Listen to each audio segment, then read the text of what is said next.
नमस्कार, स्वराज एक्सप्रेस के खास प्रोग्राम जनता मांगे जवाब में आपका स्वागत है। आपके साथ मैं हूं एसपी त्रिपाठी। देश की राजनीति में ऐसा कम ही देखने को मिलता है जब राहुल गांधी हिंदू धर्म पर कुछ बोले और वो विरोधियों के निशाने पर न आए। ताजा मामला राहुल के उस बयान से जुड़ा है जो उन्होंने अमेरिका की ब्राउन यूनिवर्सिटी में एक कार्यक्रम के दौरान दिया था। अपने बयान में राहुल गांधी ने भगवान राम को पौराणिक कह दिया, जिसको लेकर वो एक बार फिर भाजपा के निशाने पर आ गए हैं। बीजेपी नेताओं ने राष्ट्रद्रोही कांग्रेस और रामद्रोही कांग्रेस का प्रचार तेज कर दिया। भाजपा का आरोप है कि राहुल गांधी ने भगवान राम के अस्तित्व पर सवाल उठाकर देश की भावनाओं को ठेस पहुंचाई है। दरअसल इससे पहले भी राहुल गांधी ने 1984 के सिख विरोधी दंगों की जिम्मेदारी लेने वाला बयान देकर न सिर्फ अपनी ही पार्टी को बैकफुट पर ला दिया था, बल्कि भाजपा के उस बयान को भी बल दे दिया था जिसके जरिए भाजपा कांग्रेस के हाथों सिखों के खून से रगे होने का प्रचार करती रही है। वैसे तो राहुल ने ये दोनों बयान अपने बड़े सहज अंदाज में दिए हैं, लेकिन इन बयानों ने देश की सियासत को गरमा दिया है। सवाल ये उठता है कि क्या राहुल गांधी ने किसी सोची समझी रणनीति के तहत ये बयान दिए हैं या राहुल एक बार फिर ऐसी सियासी चूक कर गए हैं जिसका खामियाजा पूरी कांग्रेस को उठाना पड़ेगा। आज हम इसी पर चर्चा करेंगे अपने खास पैनल से, लेकिन उससे पहले बात कर लेते हैं छत्तीसगढ़ की, जहां एक बार फिर नक्सलियों को लेकर भाजपा और कांग्रेस आमने सामने हैं। वैसे तो छत्तीसगढ़ में नक्सलियों के खिलाफ सुरक्षा बलों ने मोर्चा खोल रखा है और मार्च 2026 तक नक्सलियों के खात्मे का दावा भी किया जा रहा है, लेकिन छत्तीसगढ़ की सियासत बार बार इतिहास के गर्त में जाकर आरोप प्रत्यारोप की राजनीति को कुरेद रही है। राज्य के दोनों प्रमुख दल एक दूसरे पर नक्सलियों को पालने पोसने का आरोप लगाकर खुद का दामन पाक साफ साबित करने में जुटे हैं, और ऐसा करने के लिए कभी बयानों, कभी तथ्यों, तो कभी कार्टून पोस्टरों का भी सहारा लिया जा रहा। आज हम छत्तीसगढ़ में उसी आरोप प्रत्यारोप की राजनीति पर चर्चा करेंगे। आज का मुद्दा है नक्सलियों से संबंध, बीजेपी कांग्रेस में द्वंद्व।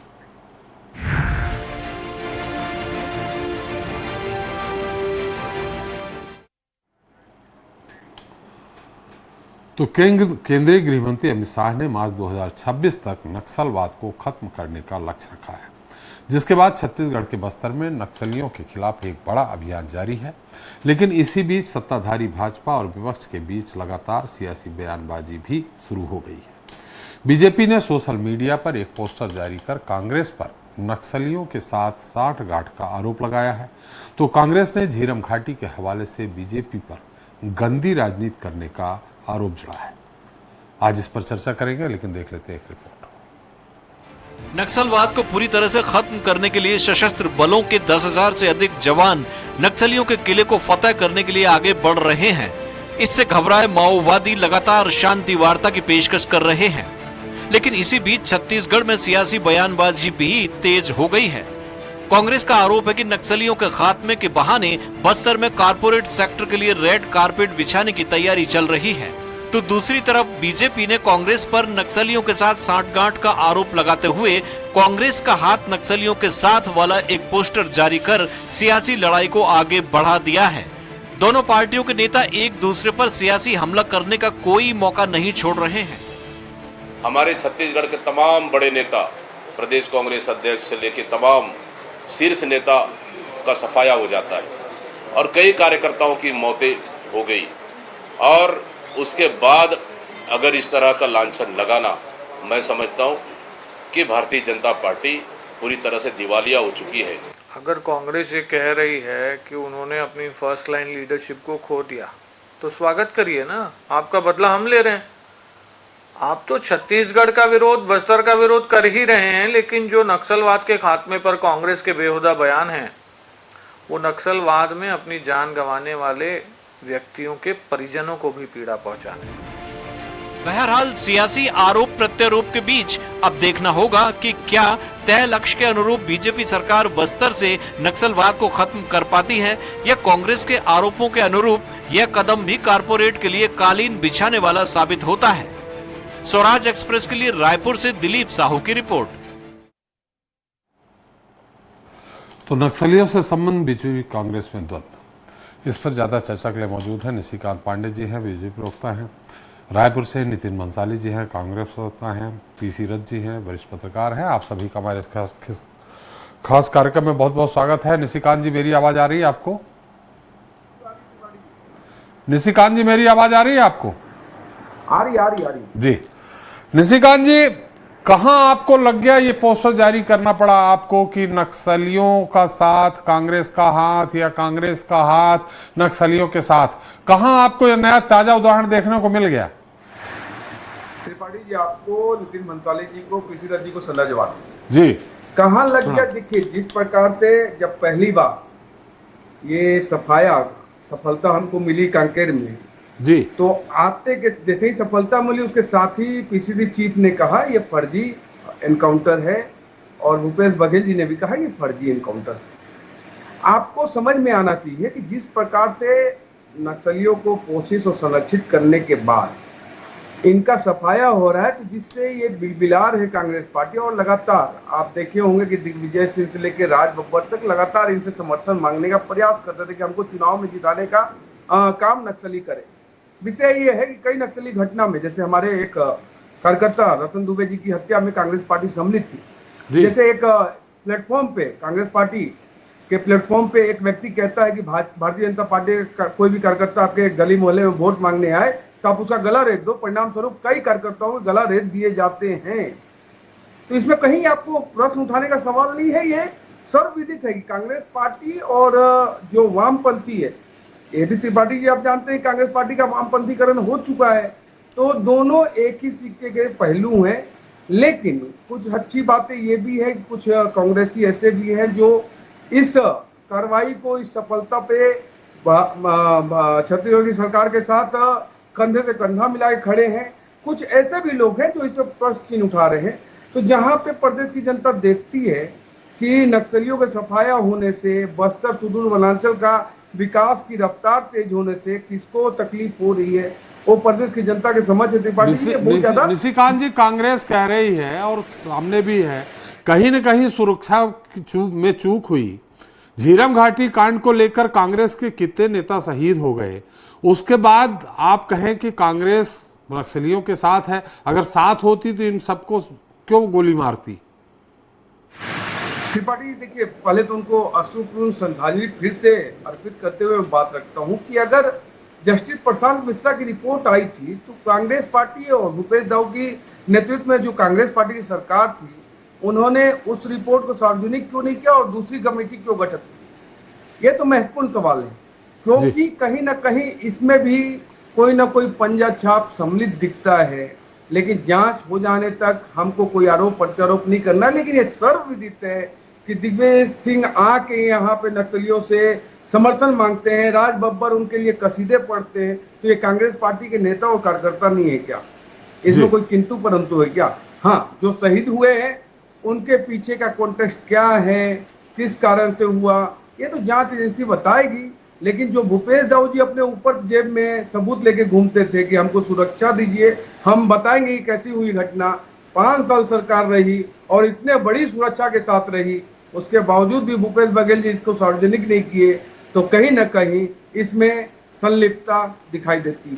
चलिए, वो नितिन जी, संलिप्तता दिखाई देती है। निशिकांत जी अपना पक्ष रख दिए हैं। अब आपसे जानना चाहेंगे, झीरम घाटी प्रकरण मैंने पूछ लिया उनसे, इसके अलावा कोई और आप इनका उत्तर दीजिए इनके सवालों पर। ये सावन के अंधे हैं, इनको सब जगह हरा ही हरा दिखता है जी। नक्सलवाद जो है, इस पर डबल इंजन की सरकार है, खुशी की बात है, प्रशंसा करूंगा एक राजनीतिक पार्टी का प्रवक्ता होने के नाते भी कि ठीक है, यदि आप नक्सलवाद के खात्मे के लिए कोई ठोस कदम उठा रहे हैं तो ठीक है, हम तो साथ हैं आपके। पर इस आड़ में जो आप राजनीति कर रहे हैं या जो एक अंदर खानों से जो खबरें आ रही हैं कि वहाँ रेड कारपेट बिछाने की तैयारी है और बड़े उद्योग कराने, नाम नहीं लूँगा किसी का व्यक्तिगत रूप से, तो उनकी एंट्री की जा रही है।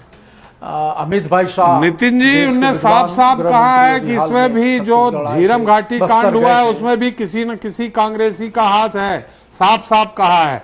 और आपने कहा सावन के अंदर नितिन जी उन्होंने ये किसकी एजेंसी थी? निशिकांत जी तो पूरी तरह से देख रहे हैं, आपको जय जोहार भी किया है, पूरी तरह देख रहे हैं, दोनों आंखों से देख रहे हैं, जय जोहार भी किया है। जय जोहार तो मैं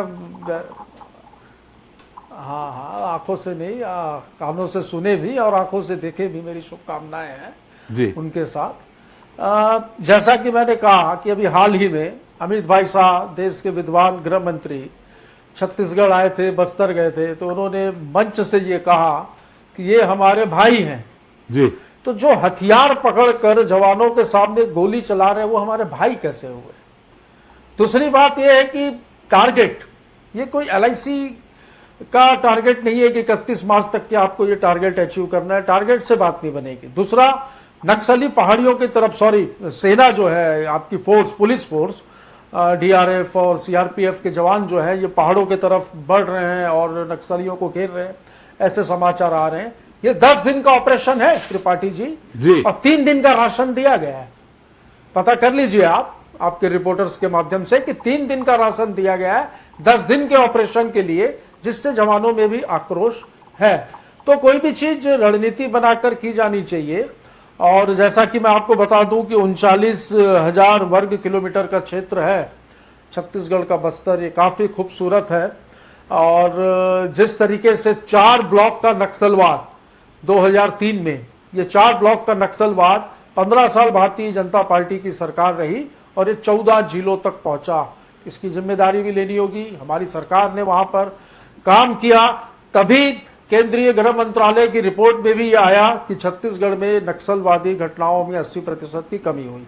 ये कैंप खोलने वाली जो योजनाएं थी या जो काम था कि नक्सलवादियों की मांग में घुसकर वहां पर सुरक्षा कैंप खोले जाए, ये कैंप खोलने का काम भी, ये योजना भी हमारी थी, हमने शुरू किया, जिसको ये हो सकता है आगे बढ़ा रहे हैं।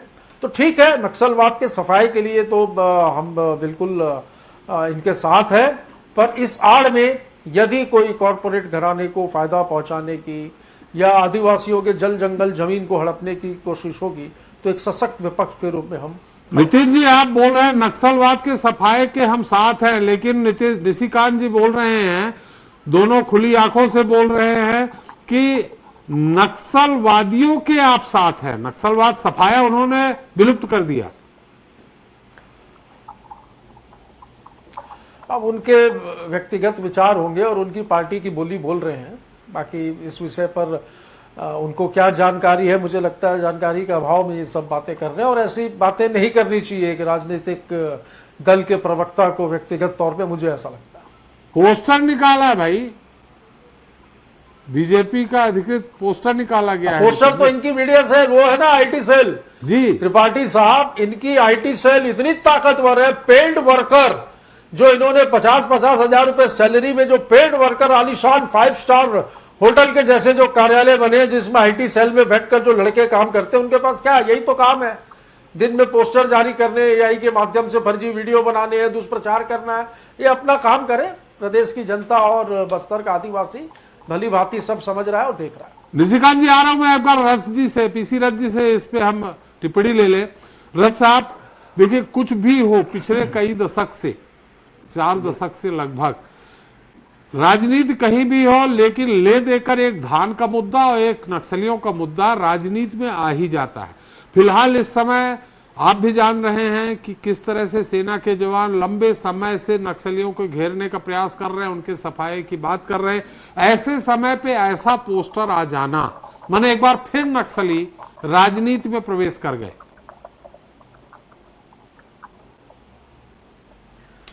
जी देखिए, अभी सरकार का जैसा फोकस है नक्सल मूवमेंट को लेकर के, जिस तरह से दक्षिण पश्चिम एरिया में जो तेलंगाना से लगी हुई छत्तीसगढ़ की सरहद है, वहां पर पिछले, आज मेरा ख्याल है 14 या 15वां दिन है, जहां करेगुड्डा की पहाड़ियों के इलाके के 250 वर्ग किलोमीटर के एरिया को लगभग 10,000 के आसपास के जवानों ने घेर रखा है जी। और सरकार का ये दावा है कि शुरुआत से जो जिस तरह से खबरें सभी मीडिया चैनल चला रहे हैं कि नक्सलियों की जो सबसे खूंखार बटालियन नंबर 1 है, उसके 1000 से लगभग जो है नक्सली और बड़े नेता सहित उस एरिया में हैं, जिसको धीरे धीरे जवान घेरते जा रहे हैं और पहाड़ी पर चढ़ते जा रहे हैं। ये पूरा माहौल बनाया गया। और इस बीच हमारे केंद्रीय गृह मंत्री भी आए गए और हेलीकॉप्टर से लगातार रसद पहुंचाई जा रही है और सर्वेलेंस तो है ही और ड्रोन भी चल रहे हैं।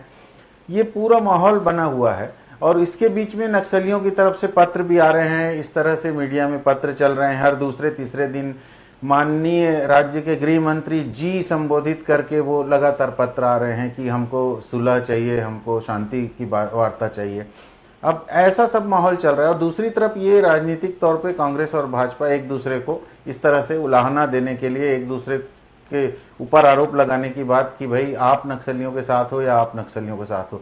तो जनता उन चीजों को भली भांति समझ रही है। देखिए, फोर्स के जवान तो अपनी ताकत से लगे हुए हैं, वो अपने शौर्य का प्रदर्शन कर रहे हैं। वहां पर वो विपरीत परिस्थितियों में गर्मी में काम कर रहे हैं। 44-45 डिग्री में गर्मी में कई लोग बीमार होकर के तेलंगाना के हॉस्पिटल्स में एडमिट भी हुए। और बाकी खबरें उस तरह से नहीं आई हैं कि कोई बड़ी मुठभेड़ हुई हो। छोटी मोटी मुठभेड़ जिसमें लगभग 3 नक्सलियों को मारे जाने का पुलिस ने इस बीच दावा किया है और ये सिलसिला चल रहा है लगातार। इस बीच शांति वार्ता की बातें भी चल रही तरह तरह से। कई बुद्धिजीवियों के प्रतिनिधिमंडल, नेताओं के प्रतिनिधिमंडल तेलंगाना के अपने प्रयास कर रहे हैं, इस तरह से खबरें भी आई हैं। अब ये सवाल उठता है कि अभी मुख्य मुद्दा जो है क्या यही है कि कांग्रेस नक्सलियों के साथ है या बीजेपी नक्सलियों के साथ है? असली सवाल तो एनवायरमेंट का है। असली सवाल यह है कि अगर बस्तर संसाधनों से, प्राकृतिक संसाधनों से परिपूर्ण है तो उसको नक्सलियों से मुक्त कराने के बाद उसको सीधे सीधे क्या झोंक दिया जाएगा, इस तरह से उसमें दोहन कर लिया जाएगा, अंतहीन दोहन शुरू हो जाएगा क्या? लोग यही चाहते हैं कि बस्तर का जो खूबसूरत वादियां हैं वो उसी तरह से बनी रहें। अभी लोगों को बस्तर की सौंदर्य का पान कराने के लिए लोग पर्यटक आए, उसके लिए खूबसूरत वादियां सुरक्षित रहें। अभी अंधाधुंध दोहन शुरू ना हो। सरकार को थोड़ा संयम रखना चाहिए और तुरंत इस तरह के सौदों की जानकारी जनता के बीच जो आ रही है उससे माहौल थोड़ा खराब हो रहा है। आदिवासियों के बीच इस बात को लेकर के संशय के बादल मंडरा रहे हैं कि सरकार क्या नक्सलियों को इसीलिए हटा रही है कि इसके तुरंत बाद बड़े बड़े उद्योग कारपोरेट आ जाएंगे। तो सरकार को ये स्थिति साफ करनी चाहिए कि सरकार की मंशा नक्सलियों से मुक्त बस्तर को कारपोरेट को सौंपने की नहीं है। सरकार भली भांति दूसरे क्षेत्र के नागरिकों की तरह बस्तर के लोगों को भी चैन से जीने का अधिकार देना चाहती है। ये सरकार को साफ करना चाहिए। और ये फोर्स जो कौन सा मौका आया, जो फोर्स डिप्लॉयड किया गया साहब, ऐसा कौन सी बात हुई खत्म होने के बाद हटा दिया जाएगा, ये भी सरकार को क्लियर करना चाहिए। ऐसी कौन सी बात हुई जब इस तरह से हमें लगता है कि ये लड़ाई जो लड़ रही अभी तक की सबसे बड़ा मूवमेंट है सेना का या हमारे फोर्स का, ऐसे समय पे जी बिल्कुल, जब वहां बिल्कुल सेना के जवानों को लू लग रही है, घेरे हुए हैं और कहते हैं कि इस लड़ाई के बाद हमें लगता है कि नक्सलियों के साथ अंतिम लड़ाई होगी, ऐसे समय पे ये पोस्टर सरकार यानी भारतीय जिसकी सरकार है भारतीय जनता पार्टी की तरफ से निकाल देना, ये क्या इंगित करता है? ये सिर्फ राजनीतिक रस्साकसी है। राजनीतिक तौर पे वो दूसरे, देखिए अभी कोई चुनाव भी नहीं है जिसका तात्कालिक फायदा लेने की बात अगर भाजपा सोचे तो वैसा भी नहीं है, क्योंकि ट्रिपल इंजन की सरकार है। तो उसमें इस तरह से अपनी सरकार में ही माहौल खराब करने का काम शायद उचित नहीं जान पड़ता है। अभी जनता के बीच में जो संशय है, जो जनता के बीच में शक शुबह है, उसको दूर करने का प्रयास होना चाहिए। अभी इस तरह की बातों के लिए समय नहीं है। और दूसरा, फोर्स के लोगों की बलिदान या उनके मेहनत को नजरअंदाज करना भी सही नहीं है। अभी आरोप प्रत्यारोप से बचना चाहिए। अभी का समय फोकस करने का है। अगर गृह मंत्री का फोकस जिस तरह से है कि भाई मार्च तक के उनको 2026 मार्च तक सफाया करना है, तो वो उस दिशा में ही फोकस होना चाहिए। ये राजनीतिक आरोप प्रत्यारोप चुनाव के समय में एक बार फिर भी चल सकते हैं, लेकिन अभी उसका कोई औचित्य मुझे तो समझ में नहीं आता। जी निशिकांत जी, दो बातें हैं। एक तो जैसा अभी हमारे वरिष्ठ पत्रकार रथ साहब ने भी इशारा किया कि वहां के आदिवासियों को ये बताया जा रहा है या उन तक ये मैसेज पहुंचाया जा रहा है कि अगर नक्सलियों का सफाया किया जा रहा तो इस उद्देश्य से किया जा रहा है कि बड़े उद्योगपतियों को वहां की जमीन दे दी जाएगी। अच्छा, वहां खनिज साधन भी बहुत है, खनिज संपदा जमीन है वो। इसके अलावा दूसरा, अपनी ही सरकार, अरे आपका ही मूवमेंट है इस समय, अगर कहा जाए तो केंद्रीय मंत्री का ही है कि हमें ये जो इस समय चल रहा, पिछले हमें लगता है 2 हफ्ते से चल रहा है ये मूवमेंट।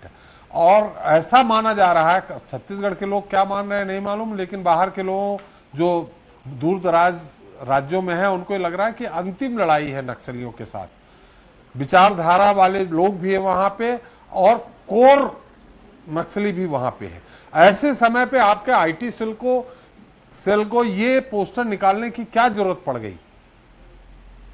त्रिपाठी जी, बहुत सारी बातें हुई यहाँ पे। देखिए, भ्रम फैलाकर कांग्रेस जनता को गुमराह करने का प्रयास लगातार करती है, चाहे छत्तीसगढ़ की बात करें या मतलब देश पैन इंडिया की बात करें। लेकिन निर्णायक लड़ाई में ये जो निर्णायक लड़ाई चल रही है उसके पीछे का सिर्फ मंशा बस इतना था कि ये जो लाल आतंक के आदमखोर है छत्तीसगढ़ नहीं देश के नक्शे से गायब होने की।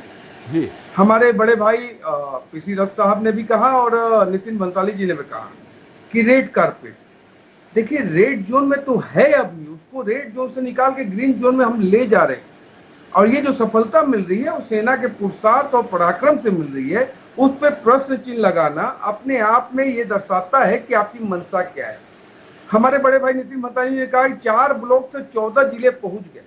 मैं बड़ा सम्मान से त्रिपाठी जी आपके माध्यम से पूछना चाहता हूँ, एक जिले से, एक स्टेट के एक जिले से लगभग 1 दर्जन राज्यों तक कैसे पहुंचे, उसका कभी आकलन कांग्रेस पार्टी ने किया?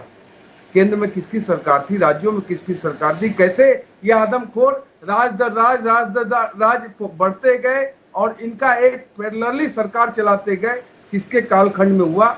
हम तो देखिए 300 से ज्यादा मार चुके हैं, 1200 से ज्यादा गिरफ्तार हुए हैं, उससे ज्यादा कहीं सरेंडर किए हैं। न भूतो न भविष्यति ऐसी कार्रवाई आपने त्रिपाठी जी छत्तीसगढ़ में कब देखी? विषय ये है कि सुदूर वनांचल भय और आतंक से मुक्त हो और जिस प्रकार से रायपुर या और रायपुर के दूसरे जिले विकास की रफ्तार के साथ आगे बढ़ रहे हो, स्वास्थ्य हो, शिक्षा हो, शुद्ध पेयजल हो, सड़क हो, ये हमारे सुदूर वनांचल को मिले, क्या कांग्रेस पार्टी इससे उनको वंचित रखना चाहती है?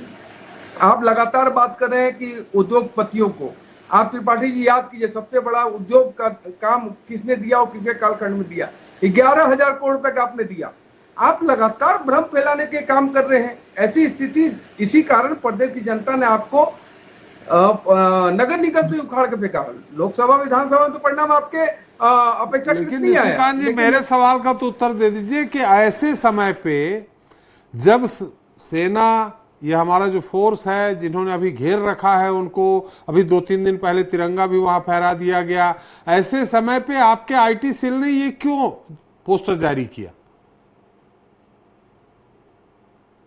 पे सुरक्षा बलों के सफलता पे प्रश्न चिन्ह उठाएंगे तो ये सारी चीजें आएंगी। अभी देखिए आपके समक्ष नितिन भंसाली जी ने क्या कहा कि 3 दिन का रसद लेके गए हैं, 10 दिन हो गया। इनको किसने आगे कान में बोला? एक इनके टच में है, ये जरा सार्वजनिक रूप से अरे भाई, प्रमुख समाचार पत्रों की खबर है, हेडलाइन है, त्रिपाठी उठा लीजिए कल का दैनिक भास्कर। भंसाली जी आपके पास ही आ रहा हूँ, गलत छाप दिया। भंसाली जी आप ही के पास आ रहा हूँ, थोड़ा सा आप लोग दूर दूर बैठे, अगल बगल होते तो 10 दिन का ऑपरेशन है और 3 दिन का भंसाली जी, मैं आपकी विफलताओं पे बोलता हूँ। भंसाली जी एक मिनट एक्सेप्ट भी करिए जहाँ गलती है वहाँ। भंसाली जी, ठीक है, अरे ठीक है भाई, मेरे सवाल का तो उत्तर में दे रहे हैं। अरे मैं आपके पास आ रहा हूँ, आप अपनी पूरा खंडन करिएगा। जी निशिकांत, बढ़ाने का कोई आवश्यकता नहीं है। देखिए जिस प्रकार से भ्रम फैलाने का काम कांग्रेस पार्टी कर रही है, ऐसा कहीं भी नहीं है। हमारे सुरक्षा बलों के मनोबल को तोड़ने का प्रयास कोई भी कर रहा है, चाहे वहां अंतर्राष्ट्रीय बॉर्डर पे, चाहे राज्य के बॉर्डर पे। अंतर्राष्ट्रीय बॉर्डर पे क्या करते हैं ये लोग? चाहे वाडेरा हो, चाहे यूडी मिंज हो, चाहे सीतारमैया हो, चाहे और अपने इनके चरणजीत सिंह चन्नी हो, क्या कर रहे हैं? सेना के सुरक्षा बलों के मनोबल को तोड़ने का काम कर रहे हैं।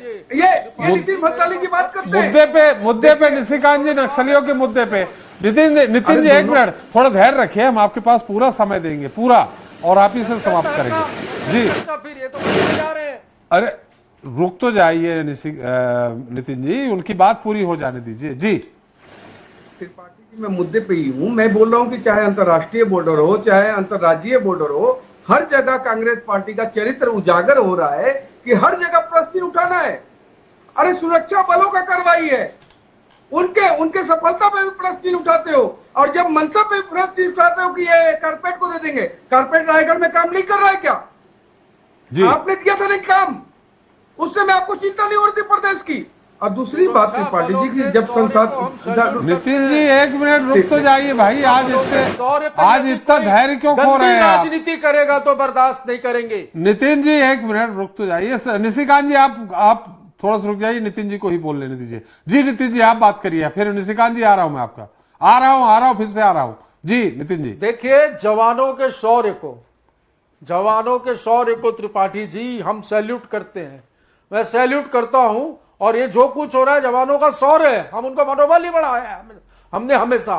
पर ये यदि जवानों के शौर्य के नाम पर राजनीति करेंगे तो भाई हम क्या चुप बैठे रहे? आपने रसद की बात की, बोलते रहे, आपने रसद की बात की बंसाली जी, 10 दिन का ऑपरेशन, बंसाली जी आपने रसद की बात की थी, 3 दिन के लिए रसद थी। कहना चाहिए कि ठीक है हम अरे नितिन जी सवाल भी तो सुन लिया करिए, आप धारा प्रवाह उत्तर दीजिए। पता चला नितिन जी सवाल तो आपने कहा 3 दिन की रसद और 10 दिन हो गए, क्या 7 दिन से बिना कुछ खाए पिए वहां हमारे सेना के जवान तैनात है और युद्ध कर रहे, लड़ाई लड़ रहे? ये अभी की बात है भाई साहब, 3-4 दिन हुआ है और छत्तीसगढ़ के लीडिंग न्यूज़पेपर की खबरें हैं, ऐसे तो नहीं छापी होगी। कर देना मानहानि का दावा, यदि गलत है तो मानहानि का दावा कर देंगे जी। उस अखबार ने गलत खबर छापी कि 10 दिन का ऑपरेशन है और 3 दिन का राशन दिया गया, जिसमें जवानों के मन में आक्रोश है। कर दें उस पर हाईकोर्ट में याचिका लगा दें या कुछ भी कर दें। यदि हम कोई कमी है तो हम विपक्ष के तौर पे बताने के लिए ही बैठे हैं। चलिए हम बिल्कुल बताएंगे हम जी। जहां आप अच्छा करेंगे वहां साथ भी देंगे, पर जहां गलती होगी वहां आपकी गलतियों को भी उजागर करेंगे और बताएंगे। चलिए बता चुके ना अब निशिकांत जी, आप बताइए। अब आप वो बता चुके। देखिए मैं फिर बोल रहा हूँ त्रिपाठी जी, आप अगर हमारे साथ खड़े हैं, सुरक्षा बलों के साथ खड़े हैं, तो उन सब का जिन्होंने सुरक्षा बलों के पुरुषार्थ पर प्रश्न चिन्ह उठाया, चाहे प्रदेश में चाहे देश में, उसका निंदा कर दीजिए। कांग्रेस वर्किंग कमेटी के लेटर हेड पे निंदा कर दीजिए कि वडेरा ने गलत किया, यूडी मिंज ने गलत कहा, ये सब पे आप वो निकाल दीजिए एक चिट्ठी। नहीं निकालेंगे ना आप, फर्स्ट फैमिली के फर्स्ट दामाद पे आप कैसे बोल सकते? कुछ नहीं बोल सकते। लेकिन मैं ये कहता हूं कि जो ये कार्रवाई हो रही है, आपने कभी त्रिपाठी जी इतनी बड़ी संख्या में सफलता मिलते हुए हमको देखा है? ये स्पष्ट मंशा है हमारा कि लाल आतंक के आदमखोरों को उनके असली जगह पहुंचाना है और सुदूर वनांचल को लाल आतंक से मुक्त करके विकास के राह को आगे बढ़ा के विश्वास को अर्जित करके चहुमुखी विकास करना है। वो हम कर रहे हैं नियत नेलार के माध्यम से, चाहे शिक्षा हो, स्वास्थ्य हो, शुद्ध पेयजल हो, सड़क हो, सारे काम। आप त्रिपाठी जी मैं आपसे एक निवेदन करूंगा कि आप इसका ग्राउंड रिपोर्ट का जानकारी अपने रिपोर्टों से मंगाइए कि क्या हो रहा नियत नेलार में। आपको भी आश्चर्य होगा कि जो वनांचल भय और आतंक के बीच में फंसा था आज मुस्कुरा रहा है। ये है विष्णुदेव साय की सरकार की सुशासन का कार्रवाई और आदरणीय केंद्रीय गृह मंत्री के विश्वास की कार्रवाई। देखिए कि आज हम बस्तर से ऑपरेशन क्लीन आउट कर रहे हैं और उसमें कांग्रेस पार्टी अगर बिलबिला रही है, तो अगर उनका उसमें सम्मिलित नहीं है, उनको उनके द्वारा संरक्षित नहीं किया जा रहा, पोषित नहीं किया जा रहा है, तो ये क्या हो सकता है? चल रथ साहब, बहुत 1 मिनट का समय है। इस पूरे जो अभी नितिन जी और निशिकांत जी ने जो चर्चा की, उस पर हमारे आपकी विशेष टिप्पणी चाहिए, बहुत संक्षेप में। जी जो ये बात हो रही थी कि 10 दिन के अभियान पे भेजा जा रहा है और 3 दिन का राशन है, ये अभी 3 दिन पहले की बात है। जो रिलीविंग फोर्स भेजी जा रही थी, जो पहले से जवान वहां लगे हैं, उनको राहत देने के लिए जो रिलीविंग फोर्स भेजी जा रही थी, उस फोर्स को ये बताया गया था कि आपको 10 दिन के लिए भेजा जा रहा है, वहां पर 10 दिन लग सकते हैं, और उनको केवल 3 दिन का राशन लेकर के भेजा जा रहा था। तो उसको लेकर के उस फोर्स के जवानों ने कुछ वो जाहिर किया था, नाराजगी जाहिर की थी, जो कि मीडिया वालों के संज्ञान में आया था और वो प्रकाशित हुआ था। तो इसलिए उसको लेके कोई संदेह नहीं है। सरकार को ध्यान रखना चाहिए कि अगर ऐसे अभियानों पे भेजा जा रहा है तो भले वो डीआरजी फोर्स है, लेकिन डीआरजी फोर्स को भी प्रॉपर सुरक्षित तरीके से प्रॉपर फूड के साथ भेजा जाना चाहिए, ताकि उनको उस तरह से कोई नुकसान ना हो। अब दूसरी बात यह है कि क्या इस अभियान को लेकर के कांग्रेस में कोई विरोध की बात है? तो मुझे नहीं लगता। मुझे लगता है कांग्रेस भी पूरी ताकत से इस अभियान को लेकर के सरकार को समर्थन करने की बात बार बार कहती रही है। लेकिन अब राजनीतिक दल हैं तो एक दूसरे के खिलाफ कुछ ना कुछ उनको मुद्दे निकालने हैं। असली सवाल यह है कि जहां आयरन ओर है, जहां टीन अयस्क है, जहां कोरंडम है, जहां बाक्साइट की पहाड़ियां हैं, तो इसको लेकर के जो दोहन की बात, जो डर जो सामने आता है, उसको साफ करना चाहिए। सत्तारूढ़ पार्टी की ही जिम्मेदारी है कि लोगों में विश्वास बहाली करे कि किस तरह से ये संसाधन जो है कि सीधे सीधे किसी को नहीं सौंप दिया जाएगा, और जैसा कि हमारे संवैधानिक सिस्टम है उसके अंतर्गत ही उन चीजों का सुसंगत तरीके से दोहन होगा। क्योंकि अभी लोग जो जिस तरह से जंगलों की कटाई हसदेव के इलाके में हुई है सरकार बनने के तुरंत बाद, तो उसके कारण लोगों के मन में एक भय है कि जैसे सरकार ट्रिपल इंजन की है तो कहीं ऐसा ना हो कि हमारे बस्तर के संसाधनों का कोई भी लाभ यहाँ के लोगों को ना मिले और सीधे सीधे कारपोरेट के हिस्से में जाए वो। तो इस डर को लोगों के दूर करने की जिम्मेदारी केंद्र और राज्य सरकार की है। चलिए, तो हमारा उसके बाद फिर लोगों को कोई दिक्कत नहीं होगी, लोग किसी तरह से शक में नहीं रहेंगे। समय साहब, बहुत बहुत धन्यवाद आपका। नितिन जी आपका, निशिकांत जी, आजकल नितिन जी भी थोड़ा जल्दी उद्वेलित हो जाते हैं, पता नहीं क्यों। पहले सहनशील थे, अब थोड़ा उद्वेलित होने लगे हैं। चलिए, आप दोनों लोगों का भी बहुत बहुत धन्यवाद हमारे साथ चर्चा में शरीक होने के लिए और अपना समय देने के लिए। तो आज हमने चर्चा की छत्तीसगढ़ में नक्सल समस्या पर होने वाली राजनीति की। दरअसल 4 दशक पहले छत्तीसगढ़ में नक्सलवाद की समस्या सामने आई थी। छत्तीसगढ़ के आंतरिक भाग में बुनियादी सुविधाएं जैसे स्कूल, अस्पताल, सड़कों का अभाव था, जिसके परिणाम स्वरूप ग्रामीणों में राज्य के प्रति असंतोष की भावना को नक्सली विचारधारा ने कैद करा लिया। राज्य के खिलाफ ही राज्य के लोगों को हथियार थमा दिए गए।